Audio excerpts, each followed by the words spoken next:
This man came to be known as Abba Bivens later in life. We don't know his full backstory, but we know he's from the South. And in the South, where slavery is prominent, there was a tradition among the slaves to identify metaphorically, spiritually, with the Israelites in the Old Testament, being that they were in bondage as well. Abba Bivens heard from someone who used to be a slave that, didn't you know, Abba, somebody was called at the time, that us, our people, are actually the true Israelites. So Abba Bivens says. Now that message that black folks in America were the true Israelites, first record we have of it is from the 1890s, really even maybe 1880s. A man named F.S. Cherry, later on, a man named William Crowdy. Abba Bivens is coming up from the South to New York. A lot of folks were. There's a great migration of folks who left the South and went to the major cities and urban areas of the North, such as Chicago, Detroit, New York. Abba Bivens comes into New York, not exactly sure when, but there had been a congregation there of black Jews established called the Commandment Keepers, established themselves in 1919. Now, even the name Commandment Keepers, it implies an attempt to observe Torah law, but who among us is really a commandment keeper? And even in the name itself of the group that Abba Bivens would later leave, you see part of the problem of Hebrew Israelism, which is what I'm discussing today. They say they can keep the law, they attempt to keep the law.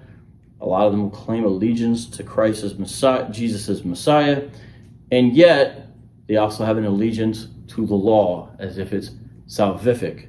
Well, Abba Bivens comes up, joins the Commandment Keepers, and it's unclear exactly when, but sometime in the late 60s, no later than 1969, he left the Commandment Keepers and started something of his own. Israelite School of Torah, by some accounts, the Israelite School of Tanakh. And he left with only a few students. One was named Yaquab. Yaquab was younger. This is an older picture of him. And Yaquab's son, Ariah. And Ariah was Yaquab's son, and Ariah would later become the most important teacher of this group of Hebrew Israelites. That eventually went to an address called 1 West 125th Street in Harlem. And so the kind of Hebrew Israelism I'm telling you guys about today is called 1 West Hebrew Israelism because of the address, which is now a Shake Shack, which we grabbed the shake at Wednesday. There's another man that's involved with the group that was important named Mashah. Mashah was said to be King David and Moses reincarnated. Ariah was said to be John the Revelator. Abba Bivens was said to be John the Baptist. So the group embraced reincarnation, and sometimes they would try to figure out who was who. So you can already begin to see 1 West Hebrew Israelism has a variety of heretical beliefs. But it wasn't just going to be these guys who led the school, because eventually Abba Bivens died, actually at the hand of Muslims in Newark, New Jersey. But the school continued on with his key students, and eventually a number of other men came, including one named General Lahab. And they formed what would be called the Seven Heads. And they kind of lingered through the 70s and the 80s, and no one really knows what all was happening there at 1 West. We know that they would appear on public access TV and in Times Square preaching, but it wasn't until the 90s and especially 2000s that this version of Hebrewism blew up, specifically with the advent of YouTube on the internet. That's the big boom in their growth. But going back a little bit to the Seven Heads, a number of things happened in the 90s that broke apart the original 1 West school. For example, in 1999, Ariah had said that Yahushua, that's their name for Jesus, was going to come back, and that would be the return of Christ. Well, clearly that didn't happen. That broke up the school because it was clearly a failed prophecy. Not only that, but there was a number of internal disputes about money and personalities and doctrinal development. And so all these different branches came out. We're not going to go through this chart, but it gives you somewhat of a understanding, if we were to break this down, of the splits that came out. But the important thing is they all trace their ideological roots back to 1 West 125th Street. And so again, that's why they're called One Westers, or One West Hebrew Israelism is the type of Hebrew Israelism they embrace. These are the guys you might see on the corner. These are the guys who have a more militant message that has an eschatology that involves other nations being enslaved to them. And so within that, let's understand what are the key basic beliefs of Hebrew Israelism in general. Then I'm going to look at specific beliefs of One West Hebrew Israelism. So anyone who's a Hebrew Israelite holds to these. And these beliefs are interconnected, and there's also practice as well. There's two central claims. Now, they don't say it the way I'm saying it, but if you analyze the claims, this is the two things. One, peoples of African descent in the Western Hemisphere are physical descendants of the ancient Israelites. And two, lineage has salvific implications. That's the bare minimum. Some people will add other groups besides African peoples onto their chart, but they actually would say they're so-called African. They're actually Semitic, not Hamitic. But this is the bare bones of Hebrew Israelism. But now let's look at the specific beliefs of One West styled Hebrew Israelism. And the first one I touched on already, the transatlantic slave trade Hebrew equivalency thesis. Basically, Deuteronomy 28:68. Not really, but that's the passage they would use, which says, you're going to make a journey, promise you'd never make again. You're going to come over in ships to Egypt. We're going to be coming back to Egypt, rather. And there you're going to, depending if it's KJV, another translation, either be sold or sell yourselves into slavery, but no one will buy you. Hebrew Israelites interpret this as prophecy, prediction, the transatlantic slave trade. Show you some sort of pictures so you can see how important it is. If you look at the sandwich board, slavery in Egypt, and they have some photographs, although you can't really have slavery in Egypt pictures, but you get the idea. And then slavery in America, and they draw a correlation. Because if you look at Deuteronomy 28:68, it says you're going to go back to Egypt. Clearly, the new world is not Egypt. So they make Egypt mean house of bondage, so it just becomes a code word for slavery. So America is Egypt by that understanding. Or should we say, misunderstanding. This particular group is called the ISUPK. So along the way, I'll show you a little bit about each group that appears so you understand some of the different camps, that's what they're called, of One West Hebrew Israelites. ISUPK stands for the Israelite School of Universal Practical Knowledge. And they tend to wear spikes and leather and look just like how these guys look. They're the ones who love to wear sunglasses. So that's the ISUPK. This that you see illustrates the first point again, that transatlantic equivalency thesis. This is a pamphlet that IUIC handed to me one day. And what they do is they'll say, look at this passage in Deuteronomy 28:15. It says, it shall come to pass, if thou wilt not hearken unto the voice of the Lord thy God, to observe to do all his commandments, and his statutes what is commanded thee this day, all these curses shall come upon thee. So they basically say all of Deuteronomy 28, all the curses apply to Israel, and that explains the black condition in America. So Hebrew Israelism is actually an attempt at theodicy. So that's important to understand, because you understand it's not just sort of the intellectual scaffolding that makes this system work. It's a theodicy that also makes it work. Number two, One West Hebrew Israelites hold to something called the Lashon Kodash.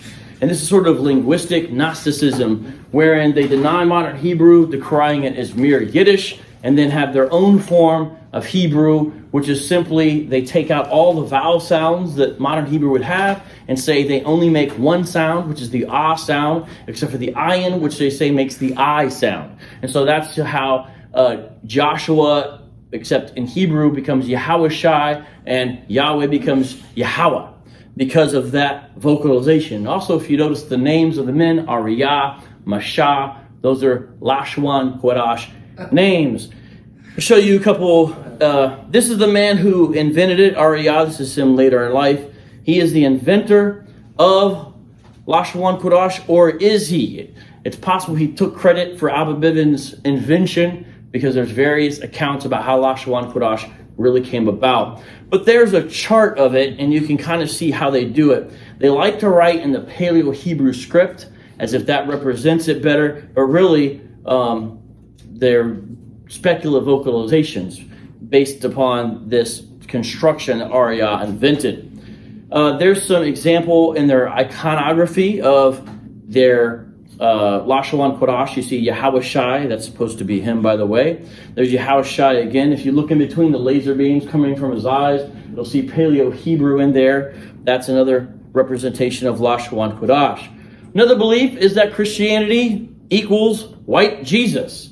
So when they see you saying, believe in Christ, they see you as saying, believe in a white Jesus. And that's why they have pictures like that. That's important to understand. They believe that the image of Christ that is portrayed in Western media is based upon a man named Cesare Borgia, or Caesar Borgia. But Cesare Borgia is the way you would say it in Italian. Although it's a dubious claim indeed. And they base some of their understanding how Jesus should look upon Revelation 1, 14 through 15, Daniel 7, 9, Daniel 10, 6. Malcolm X actually challenges the chaplain with this information in a brief scene in the Malcolm X movie, if you ever saw it. So they're not the only ones to misuse these passages in this way. But the short version is this passage portrays the heavenly Jesus' majesty, glory, and deity, not the earthly Jesus' ethnicity. Number 4, modern Jews are imposters. So they're Khazars, which means they're converts, or they're the worst of all the sons of Esau, Edomites, the Amalekites. That's a book written by a Hebrew Israelite called The Jewish Masquerade. And so that's an important thing. It's not just that we are the true Israelites, it's that those crackers over in the land of Israel are Amalekites, and they're imposters in a religious and an ethnic sense. Number 5, as I mentioned earlier, by the name Commandment Keepers, which is the school they came out of. There's an attempted observance to keep the law. For example, you see here on an ISUPK a flyer. What does it say? Black people need laws, not religion. What it's saying is you don't need Christianity, you need Hebrew Israelism, because this gives us the laws by which to govern our community and get us out of the condition we are in. Law keeping is also attempted by wearing fringes. See the guys with fringes out on the corner? That's why they have those. They have Passover, which is quite expensive. It gets more and more expensive every year. You have to wear special garments. Belief number 6, it's distinctive to the one Westers, is the Apocrypha is canon. So whenever you see these guys, they've got a red KJV Apocrypha. And you can also see there in the man's pocket of the IUIC group, he's got his red Apocrypha. A number of them do. So they hold that the Apocrypha is canon. That's a Hebrew Israelite meme, which further establishes belief in the Apocrypha. Another meme. Don't have time to look at those, but understand they have an enlarged canon. Although, interestingly enough, they accuse Christians of being influenced by Roman Catholicism. I'm just saying. Belief number 7, they have an eschatology of ethnic hierarchy, and the worst of the worst devolve into sheer, crass revenge, fantasy, wish fulfillment, which is the UFOs, which are spoken of in Ezekiel. We're going to come back manned by black angels. We're going to bloody our swords, kill little Timmy. That's little Timmy there. Grab him by his throat, kill him. He's going to die, come back reincarnated, and he'll be our slave for all eternity, wherein he will work 16 hours in the field with no breaks, unless he's a good little Timmy, and then perhaps he can be a house Timmy. Everything I said is true, by the way. That's really what they believe. And all nations will bow down to the Hebrew Israelites. And that's an example of the imagery. And they actually practice this liturgy out in the street. Quite a public spectacle wherein they have people who feel guilty about to pass, kiss, and lick their boots. As we wind down to understand their beliefs, whenever you think, what about all the passage about Gentiles? The answer is, Gentile doesn't mean Gentile in those favorable contexts to where it's mentioned Gentiles. It actually means scattered Israelites in a Gentile state of mind. So understand that's a key interpretive framework for them. Last belief I'll touch on is the 12 tribes chart, wherein they believe that each tribe of Israel can be identified with the modern day ethnic group, and they think they know who everyone is. Those are some of their distinctive beliefs, and now you know a little bit more about One West Hebrew Israelism. So they only go up to King James? Only King James? Most of them are KJV only, yeah. Most of them. Go. It's the King James. King ain't on Oh, you like that? King ain't on King ain't in. Thanks, sir. Try to make it interesting, you know? Oh, yeah, around the corner from mom. I mean, this is just like straight up hate. Yeah, they're hating. Well, the white man's been hating us for years, so how's it feel? My entire family was put to death in a genocide. I know exactly how. You can't compare the sufferings of black Americans to your people. I'm just saying that. No, that's what they would argue. I'm talking to you without. I'm not talking about that. I'm role playing. He's role playing. I'm just saying that You're gonna get this is like just straight up hate. I mean, this is horrible, man. Well, this is horrible. Well, you guys are the ones with the KKK, not us. no, I mean, so and this is a particular brand of Hebrews. So you got the One West types, but then you have, I guess, would you say there's moderates among One West, or do they tend to fall outside? There's not really moderates among One West except for GOCC. But they all have an ethnic hierarchy. It's just what level do they enforce the ethnic hierarchy? Mm-hmm. Can you be grafted in to their system, or are you just only going to be good for slavery? Right. I'm saying? No, we're going to be trying to run into them this weekend. Tonight and tomorrow. Two questions. Yes, sir. One, who joins this group? What causes someone to join this group? And two, what causes someone to leave this group? If you would ask that question a few years ago, number one's answer would be the disaffected, the disillusioned, the disenchanted. But as Hebrew Israelism is growing and changing, that's no longer the simple answer, because it's going from simply a bunch of angry young men to middle class. It's becoming entrenched in the middle class. Yeah, so that's an example. Nick Cannon. Yeah, well, Nick Cannon's not really a Hebrew Israelite. He's involved in some conscious stuff, but you couldn't properly describe him as a Hebrew Israelite. They would say he's off on a lot. They would think he has some truth, but they would say he's off. He's sort of in a... I know, but what I'm talking about what the mass perceives. Oh, right, yeah. Perceives him as a Hebrew. Mari stuff, man. Yeah, and he's involved with the non-One West sect. But, so it's... The groups that I'm talking about also would accept on the 12 tribes chart Native Americans and Hispanics, but also some of the groups have a doctrine called the confusion of faith, which means you could look European, but that's a product of you being from the diaspora. And so if you accept the beliefs, you actually could be a Hebrew Israelite and basically look white. Now, not all the groups hold to the confusion of faith doctrine, some do. So every now and then you'll see these groups out there, and you'll see a white guy with them as well. And you just say, you ask, what's up with you, man? They're like, oh, I'm light-skinned, but I'll be restored to my original color in the kingdom. No joke. So the thing about this is people looking for a sense of identity, you know? People looking for order and structure and maybe a father figure. All that plays in. And so this belief is going to become more popular, not less popular. Probably take the place of the Nation of Islam as far as the main real competitor to Christianity in the cities. Now, why do they leave? That was the second. Yeah. Why do they leave? Two things usually happen. The first is someone really joined because they have a belief in the Bible and they think this group teaches what the Bible teaches. And through reading, being shown, a process of events, they realize this is not a biblical belief. I just turned into a hate monger and a bigot. And so when they realize that, they leave and try to reacclimate themselves into a Christian church, although it's not easy for them, even the ones that stay in the faith, so to speak. The other is some kind of abuse or something like that, because the men who are under the other men in authority a lot of times are not treated properly, and the women a lot of times, depending on the camp, have to call all the men sir and lord and master. And so women tend to leave at a higher rate than the men. I think also more men join. But it's like the opposite of sort of the traditional black church, which is a lot of women, a little bit of men. This is a lot of men with a little bit of women, But again, that's changing as families are getting involved, as it becomes more middle class. And those folks become atheists. So there's a guy tonight I'm going to be meeting up with. He's a Dominican cat.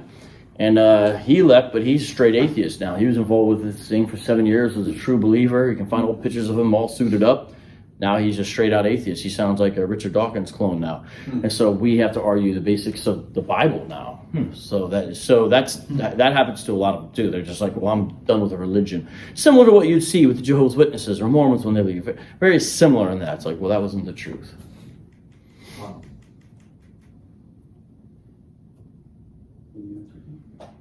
So, Good. I know next to nothing about this group. Your presentation was like a fire hose. All right, I mean, it like just overloaded my brain, which is a good thing. But I would say this, that the apologetic side to it, you really didn't mention. That's right. There's no defense in there. It was more like a presentation of what it is, but not necessarily what to do about it, or how we can defend against it, or how we can reach them, or how to approach them. Now, maybe it's just because you didn't get to the end of your presentation. No, that was the end. This is only information. It is only You can't information. criticize it if you don't understand it. I can criticize it, but no one else in this. No one. Yeah. But if you want, I was going to do the Nation of Islam or the 5%ers, but tomorrow instead I could do a critique. The problem is we're not going to be in here tomorrow. Well, for whoever, Yeah. just But I saying. mean, I would love to hear it, and also I really need to do this again and again and again for again. And also, I think with Darwin and Darwin's uncle, Yeah. like, let me tell you something. That piece of information Grandfather. is a monster. Yeah, that's wild, right? Yeah. That's a You monster. gotta bring us back up here. What about I just stumbled across it. what about adding? Oh, you didn't know that? Was that until recently? Well, I mean, I've known it for like about 2 years now, but at the time, I wasn't like looking for. Right. I just What, happened to. what about adding Watson to that? James Watson, the founder of DNA.